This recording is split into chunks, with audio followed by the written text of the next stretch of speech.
In the previous talk, we discussed selfishness. That is, we talked about the old life, the old way of life of selfishness, which is dukkha, or suffering. And we also talked about the new life that is free of selfishness, that isn't dukkha, that isn't suffering. Today, we will discuss the cause of selfishness, or the basis, the foundation of selfishness, which we call the 5 khanda, the 5 aggregates.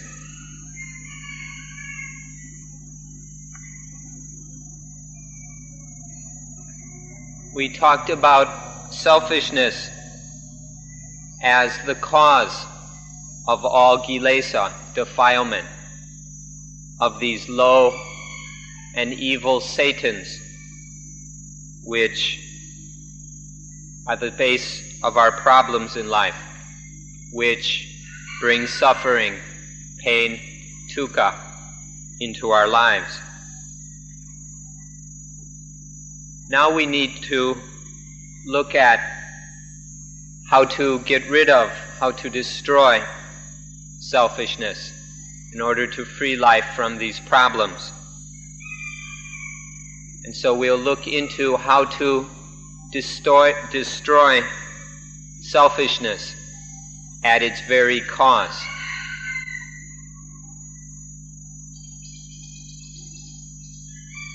So as to avoid these various problems, the suffering that selfishness causes both within each of us individually as well as socially, on up to the problems it causes for the entire world. When we speak of the origin of selfishness, we can begin by mentioning avijja, not knowing, or ignorance. Ignorance begins with birth.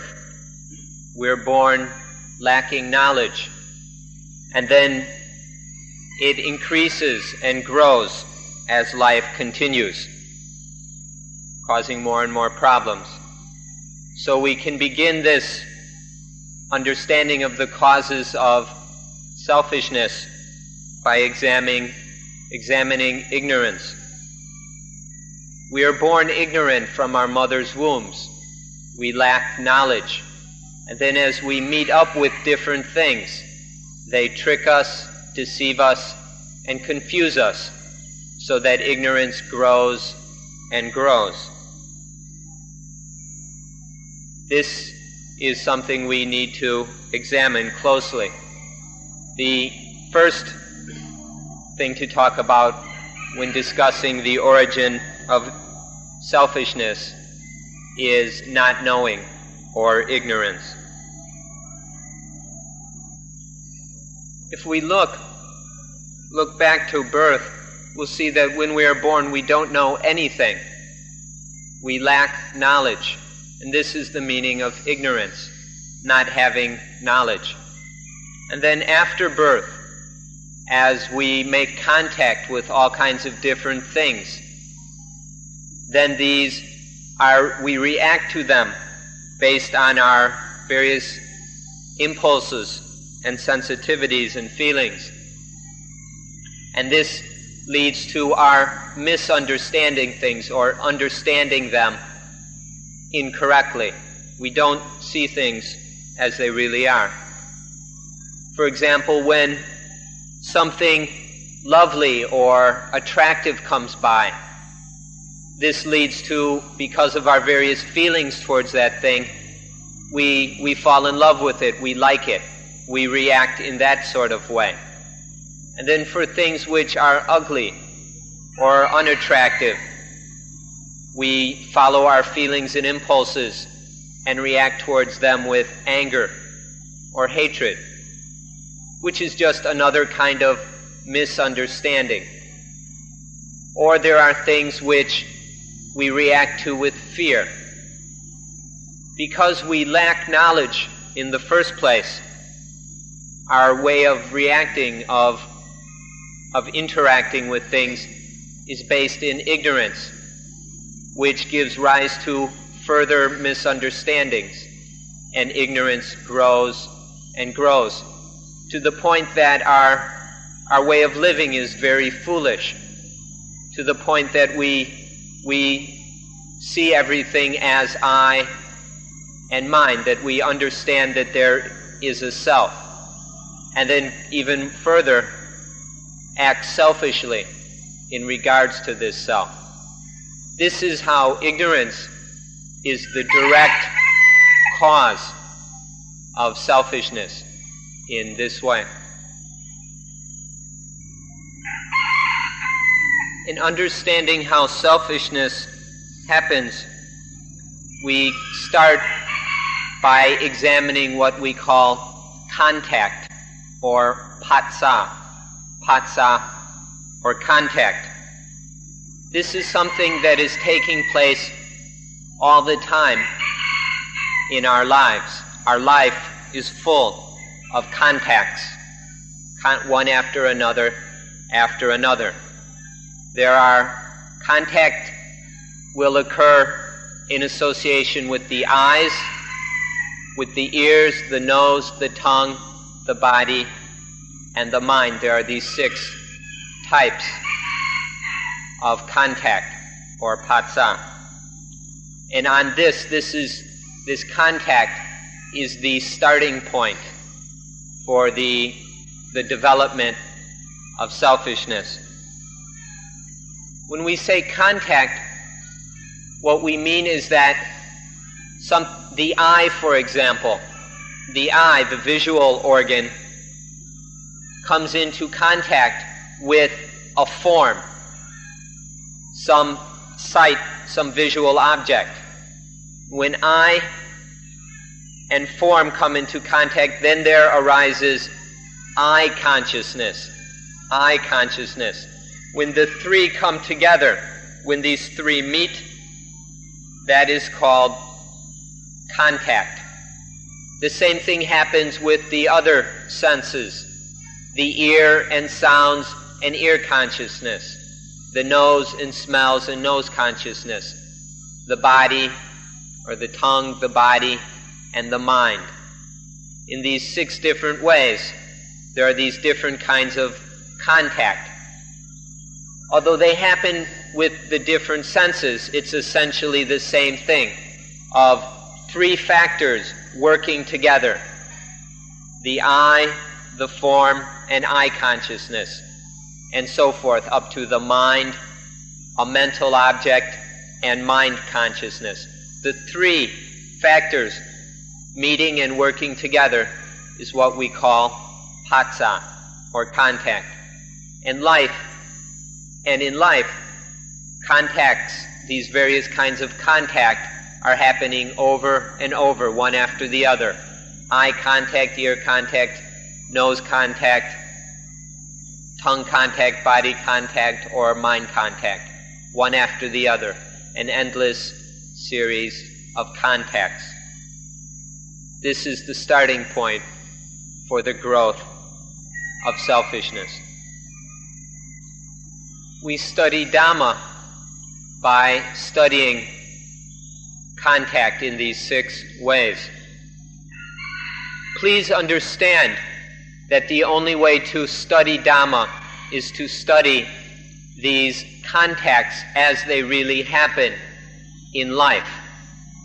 Your study of this cannot be successful merely by listening to a talk or lecture about them. You can't really learn about patsa from books or from thinking about it. This is not what it means to actually study contact or to study Dhamma. The way to truly study this matter of contact or patsa is to study it as it actually occurs in life as you actually experience it. The way to do this is to approach it scientifically, to take a very scientific attitude, and instead of working with mere abstract ideas, work with and study and experiment with the real thing. But this is a special kind of science where we don't focus on external things, but this is a science of the mind and body, our own minds and bodies, and we study contact there. This study won't be successful if it's merely an intellectual endeavor. But if we study the real thing as we experience it within our own minds, then we can actually we can clearly see the reality of this thing, patsa. We see it for itself. And this leads to an understanding of Dhamma through the direct experience of it. So please study these 6 kinds of patsa, of contact, within our own experience. Let's look at the first stage of this matter. The newborn infant has its first experience of contact, say through the eyes. And in the infant there is no understanding of whatever it is that makes contact. So there is the experience, and some feeling arises towards that contact. And this is a feeling that arises out of not knowing, out of ignorance. And so the reaction towards the contact is foolish. It's a misunderstanding and leads to some kind of misdeed. There's incorrect action coming out of it. And this happens repeatedly because of the lack of knowledge. There are these feelings and reactions towards eye consciousness, or towards eye contact, ear contact, nose contact, and so forth. And this misunderstanding grows and grows, becomes more and more foolish. This is what we call foolish or ignorant contact. It's contact that occurs in a context of ignorance, of a lack of knowledge. And this is the basis for ignorance and misunderstanding to grow and develop.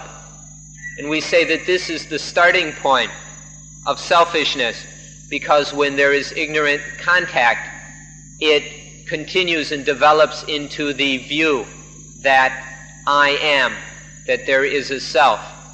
And once that view arises, then there will develop selfishness. So this is the starting point of selfishness, right here at this ignorant contact, which is something that we all experience from the beginning of our lives because of the lack of ignorance. And this basic, or because of the lack of knowledge. And from that fundamental ignorance has developed greater foolishness, which leads into more and more dangerous stupidity up to what we call selfishness. Ignorance at contact is the first stage of ignorance. The second stage of ignorance is that there arises vedana, or feeling. There is some kind of mental feeling towards that contact, towards that sense experience. And this is the second stage of ignorance. Because if the contact is ignorant, if it's foolish contact, then the feeling will also be foolish. And that's the second stage of ignorance.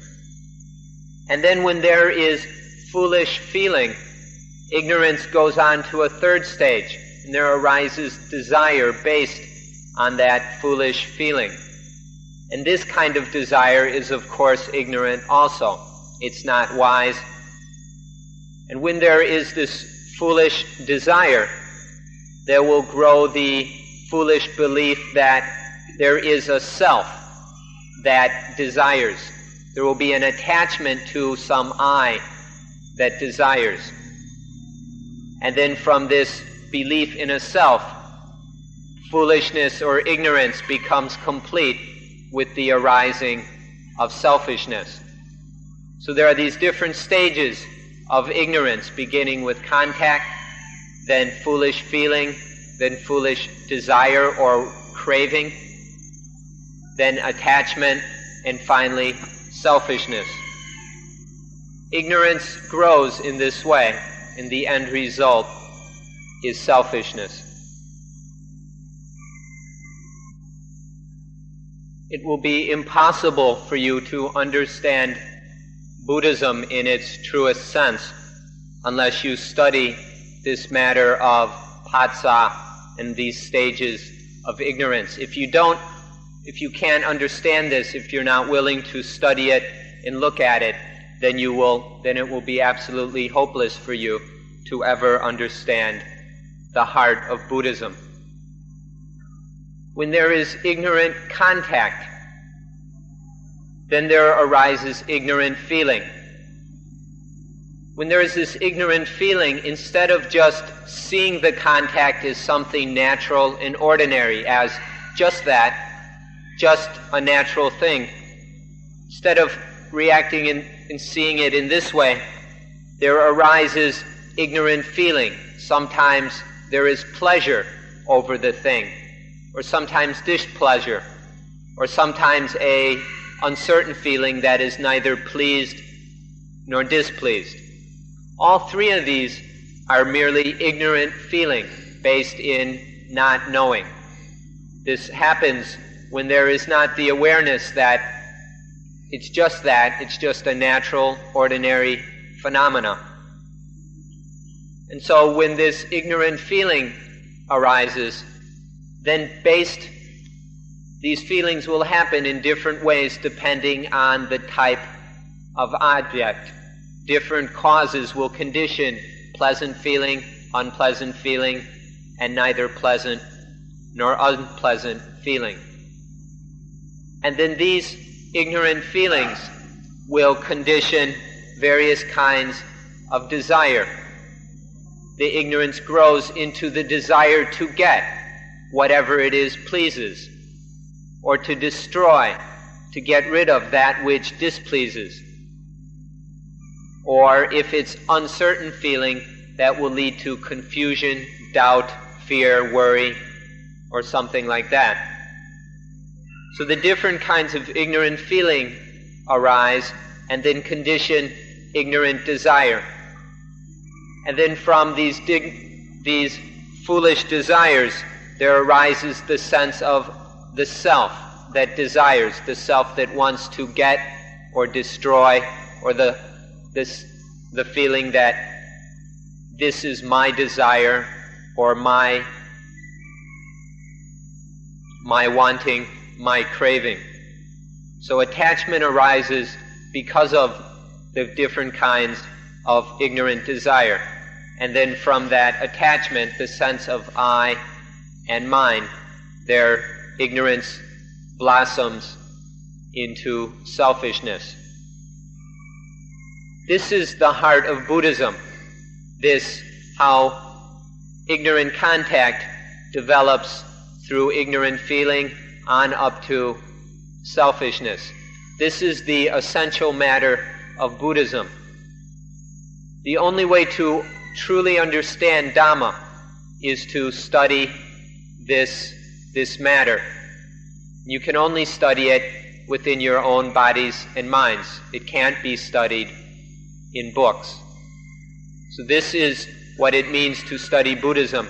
If you don't bother to study this, then you'll never get anywhere near to understanding what Buddhism is about. So let's review this. There is first ignorant contact. Ignorant contact conditions ignorant feeling. Ignorant feeling conditions ignorant desire.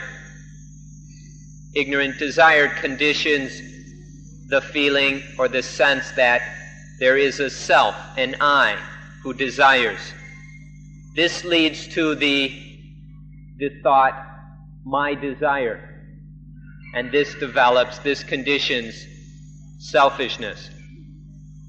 All of this, these different successive levels and developments of ignorance, is all happening internally within the mind. Please listen very carefully. This is all internal. All this ignorance is taking place inside. It's internal. There are also external conditions and causes for selfishness.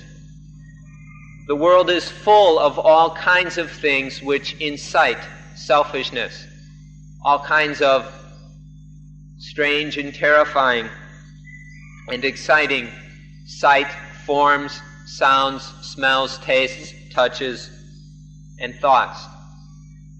The world is full of all these things which can incite selfishness. And then nowadays it's become even worse because there are so many people on the planet, in each country, in each city, that there's never enough to go around. There aren't enough things to go around, and so there's a lot of selfishness involved in struggling, in competing to get enough, to get what we need.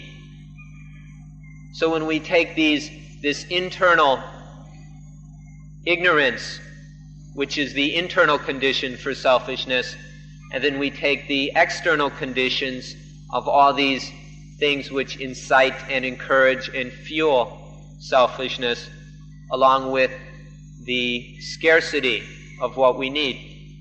When we have both the internal and external conditions, then selfishness is full and complete. What we've been talking about so far is the origin, the cause of selfishness.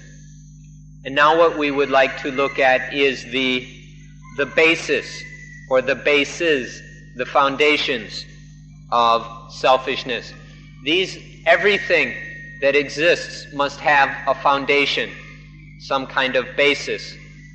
And so we will now look at those things which are the basis, the foundation, the things on which selfishness is established or built. Selfishness arises out of this sense of there being a self, of there being something which is I. And this sense of self is further established on other things. And this is what we would like to look at. There are things which we take to be the self, and out of that grows selfishness. These things which are considered to be the self, we call the five kanta. The five kanta, that's the Pali word. In Sanskrit, the word is skanda, and in English we will call them aggregates. These are the five aggregates, the five kanta, which are taken to be the self.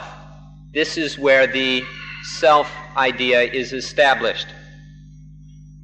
We'll call them aggregates for now, but exactly what we mean by that will become clearer as we discuss them. So please take a special interest in this. If you understand these five things which are the basis for selfishness, then you will have a powerful tool which will enable you to overcome this problem and the pain of selfishness. So please listen carefully about the five kanta. These five kanta, or aggregates, we can see these as being the ingredients of life. A life is made up of five parts, and these we call the kanta. Other systems of study may talk about it in another way, but in Dhamma, this is how we talk about life. we can see that life is basically made up of 5 parts or components. The first part is the body, the physical component of life. This is rupa kanta. And then the rest is the mental components, the ingredients of life which make up the mind and heart, all the non-physical aspects, the mental, spiritual aspects of life. And there are 4 of these mental components. We put all these together and we get 5 parts, the 5 kanta, the 5 aggregates. Every time that there arises the sense of self, of I am, it is based upon one of these ingredients, one of these kanta. And it changes. Sometimes it is the sense of self is based on this kanta, sometimes on another kanta. But we haven't analyzed things carefully. We haven't looked at things clearly with understanding. Instead, we just follow our ignorant feelings, the awareness that has been conditioned out of ignorance, out of misunderstanding, and we go on this basis. We have this ignorant sense of a self, and we cling to this attachment to self, and we don't look more closely to see that every time there arises a sense of self, it's established on one of these aggregates. And so we lump it all together and develop a very firm and powerful belief in a self, in I. This is all conditioned by ignorance. And so it will do us well to look more closely and see that this idea of self is actually only conditioned and established upon these 5 kanta. We'll begin with the first aggregate, rupa kanta, or the form aggregate, the body aggregate. Rupa kanta is the body, it's the physical aspect of life. The body, rupa kanta, is unable to feel things by itself. There is no awareness in the body itself. But the body is, of course, necessary as the basis for the mind. The mind is established upon the body. And so it is the mind that is able to know things, which is able to sense things, feel things, and experience things. This is done by the mind. But that cannot happen without the body. So rupa kanta, the form aggregate, serves as this foundation for the mind. When we talk about this form aggregate, we include the nervous system. All the nerves, including the brain, are part of this physical part of life, the material, rupa kanta, which serves as the basis for awareness and feeling. When there's something very strange about this, which will, or it will sound very strange to you probably, that if we examine it, we'll see that when the body, when rupa kanta performs its function, when it does its job, then it exists. But whenever rupa kanta is not performing this function, then it does not exist. That may sound strange to you who have a concept of the body always existing. But when we talk in the language of Dhamma, we're concerned with what is actually experienced in the mind. And in Dhamma language, we say that rupa kanta only exists when it performs the basis, when it becomes the basis of some mental awareness. For example, when the visual nervous part of the nervous system, the eyes and everything, sees a form, or the ears make contact with the sound. When the body performs this function that allows for the arising of consciousness and the other mental factors, then we say that Rupa Kanda is performing its function. When it doesn't perform its function, there are merely the elements, which we can talk about, the four elements of earth, water, fire, and wind. These four elements are there. But we only say that Rupa Kanda exists when it performs the function which allows the mind to be aware. This is the first of the five aggregates. Even though this form aggregate, Rupa Kanda, has no awareness, it's completely unable to know anything or be aware of anything, even so, we go and attach to it as self. It itself doesn't know anything, but we go and attach to it as self. For example, if a finger is cut, we don't look at it and say, oh, a sharp metal object has sliced into some flesh. Instead, we go, I'm cut, I hurt. We don't see it as it really is, but we attach to this form aggregate as I. Or sometimes the hand hurts or a foot aches. And instead of seeing it merely as pain in the foot or pain in the hand, we attach to it, we cling to it as I, and there arises the thought, I hurt. So even though that in these physical components, these material aspects of life, there is no awareness in itself, they still can serve as the basis of our attachment because of ignorance.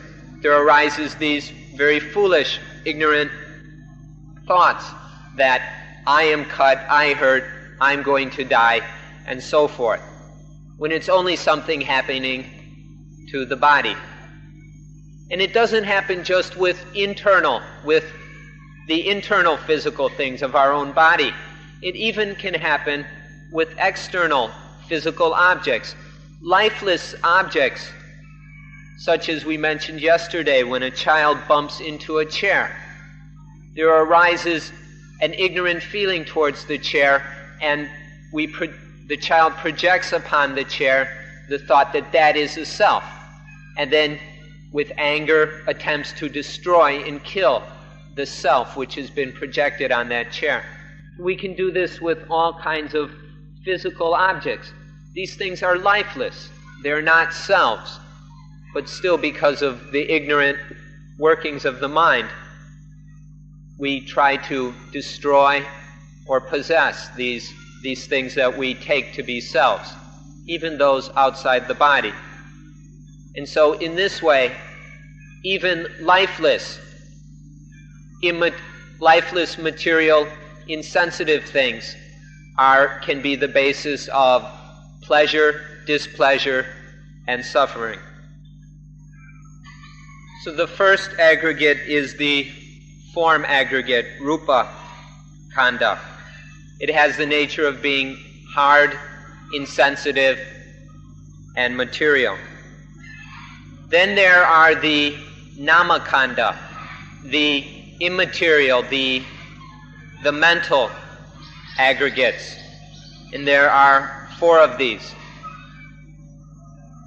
The mental aggregates perform the various functions of knowing, of being aware, of being sensitive, of thinking, of perceiving, and so forth. These are all mental functions. But these cannot occur without the physical Rupa Kanda. So the various Namakanda are dependent upon, they must be established upon Rupa Kanda. But even though they are dependent on the body in this way, they are nonetheless very, very important, because this is where all the kinds of mental operations are taking place in what we can call Namakanda, or the mental aggregates, or more simply, mind. The mind performs four basic functions. We can discuss it in four basic ways. And these are the four mental khandas. Sometimes the mind performs the function of feeling, and we call this feeling aggregate. Sometimes the mind performs the function of perceiving or discriminating, and this we call sanya khanda, or perception aggregate. Other times the mind performs the function of thinking, of having emotions and so forth, opinions and all that. This is sankhara khanda, or the formations aggregate. And then sometimes the mind performs the function of knowing, the basic sense experience. And this is the basic sense consciousness is called vijnana khanda, consciousness aggregate. The mind has these four functions, and when it is performing one of these functions, then that aggregate arises to perform its duty. The first of these is the feeling khanda.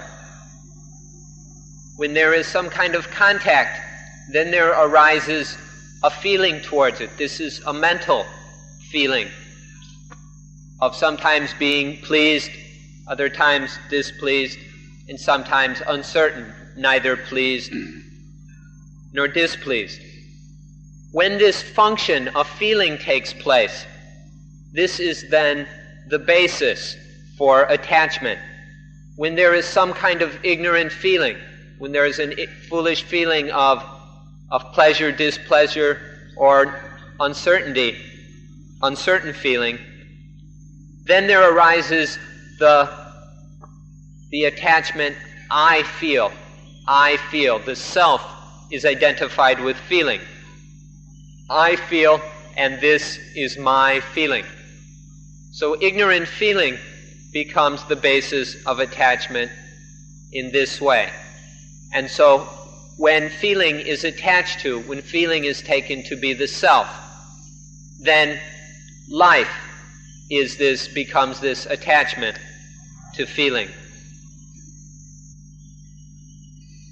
When feeling arises, if it is just seen as a natural occurrence, something that is conditioned under the law of cause and effect, as just a natural thing that is just that, then it does not need to become the basis of attachment. But in general, because it is not seen in this way, the feeling is taken to be I, mine, and myself. The next aggregate, or the third kanta, is sanya kanta. Sanya is often translated perception. It's when the mind performs the function of perceiving something. But this is not the full meaning of the word sanya. Sanya khanda is broader than merely perceptions. Once the mind perceives something, then it also recognizes. It recognizes it as this or that. And then on top of that recognition, it is regarded. Not only is it recognized to be this, but then it is regarded to be this, and then classified according to that recognition and regarding.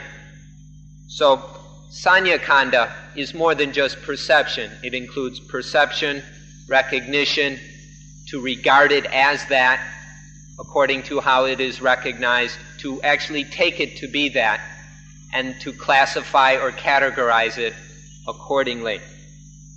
In this way, sanya khanda very easily becomes the basis for attachment. We perceive, recognize, and classify things to be good and bad. This is pleasant, that's unpleasant. This is good, that's bad. This is nice, that's ugly. This is beautiful, and so forth. This is male, this is female. This is getting. This is a loss. This is a gift. This is a sacrifice, and so forth. All these different kinds of perceptions and discriminations are taken to be I in mind. I perceive, I recognize, I discriminate, This is my perception, my discrimination, and so forth. Instead of just seeing it as a functioning of the mind, a natural process of the mind, the ignorant misunderstanding takes it to be self or the possession of self. Next we come to the third of the mental aggregates, or the fifth of all five aggregates, depending on how we count. This third of the mental aggregates is called Sankhara Kanda. Sankhara means to form, to make, to produce. This aggregate is essentially the thinking. When something has been perceived and recognized and classified, then there arise concepts about it. This concept formation and thinking is the Sankhara Kanda. This is very important because Sankhara Kanda is the cause of our various actions and deeds. The things we do arise out of our thoughts. Even to come here to Suan Mok, you had to have the thought of going or coming to Suan Mok. This is how Sankhara Kanda leads to our various actions.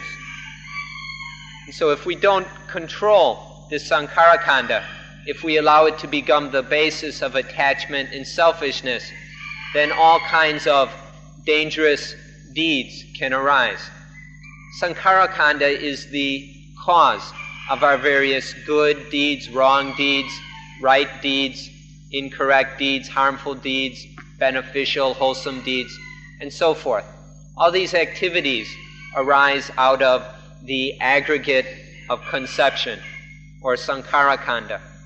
Sometimes Sankhara Kanda gets so busy, it kind of takes over and dominates the mind, to the point that we can't even sleep at night and go crazy with all our thinking, where it can't stop and just drives us insane. So Sankhara Kanda needs to be kept under control, otherwise it can cause a real mess. This is the aggregate of conception, the fourth of the five kanta, or aggregates. Next we come to Vijnana Kanda, or the aggregate of consciousness.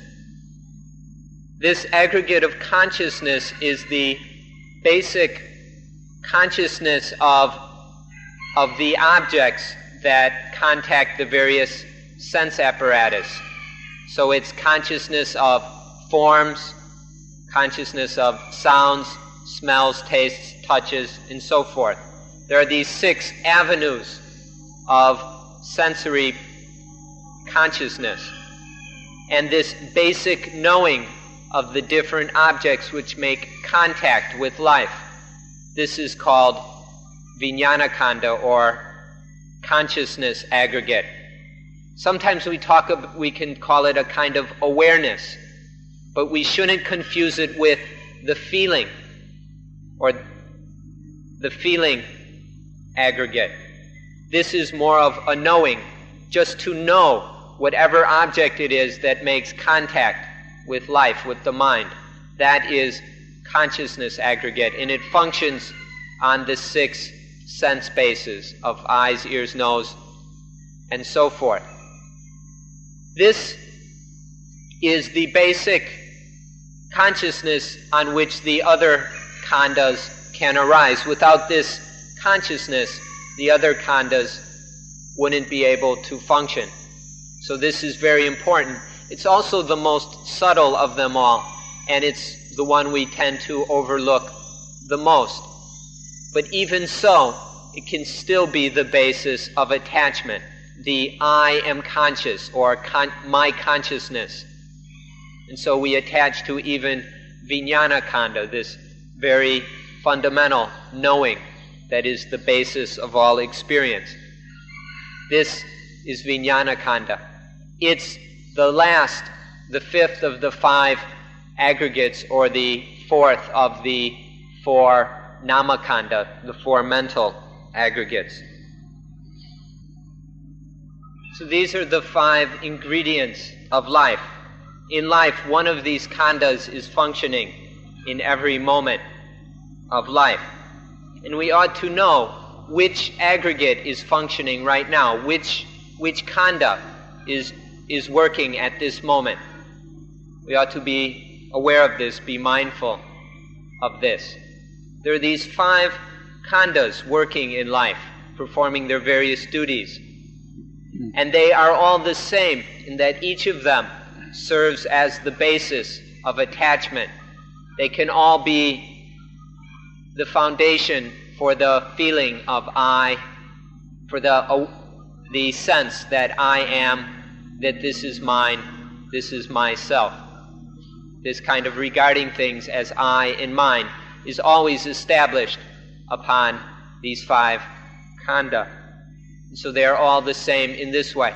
If we were to phrase it the same way that Descartes, the French philosopher, put it, we might say that because I feel, therefore I exist. Or because I perceive, therefore I must exist. Or because I think, I am thinking, therefore I am. Or I am able to know things visually, orally, and so forth. Therefore, I exist.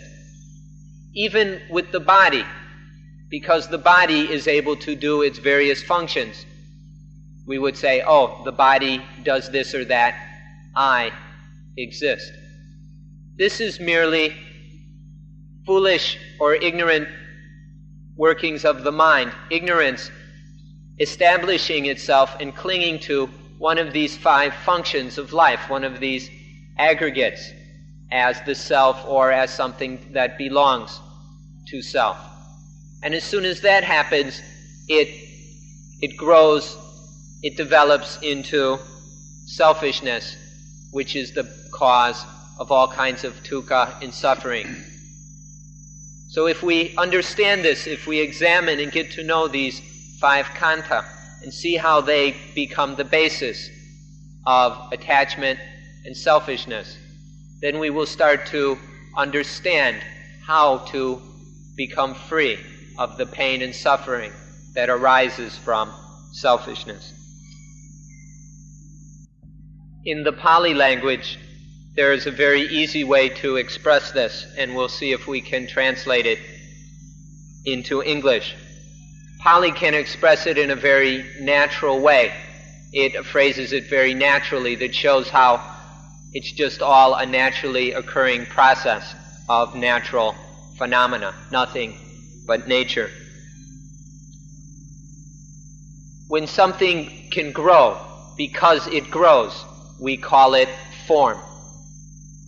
This is the form aggregate. Because it grows, when something performs this function, we call it form. Because it feels, we call it feeling. Because it regards or classifies, we call it perception. Because it thinks, because it conceives, we call it conception. And because it cognizes, because it is aware, because it knows the sense objects, we call it consciousness. There are just these five functions, and we give them the different names: form, feeling, perceptions or discriminations, conceptions, and consciousness. Depending on the different function that is taking place, we give it a different name. We give it a name according to one of the five khandha, or aggregates. There are just these five functions taking place. The different elements are conditioned into this or that function. And so this function occurs, and then that function, and this function, and that function. And each of these functions can take place without their having to be any attachment to them as I or mine. They happen already.